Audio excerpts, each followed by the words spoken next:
So we're back from our test drive. I threw it on the scanner, and this is what we got.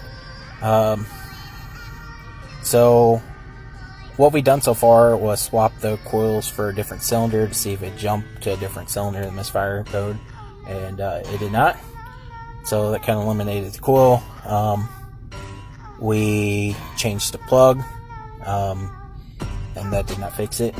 Really, the first step should have been doing a compression check, but I loaned my compression gauge to somebody else, and can't remember who, and I don't have my compression gauge. So that's going to be my next step, track that thing down, do a compression check. Hopefully it's not an issue there. And then it kind of point to an injector issue or a wiring issue.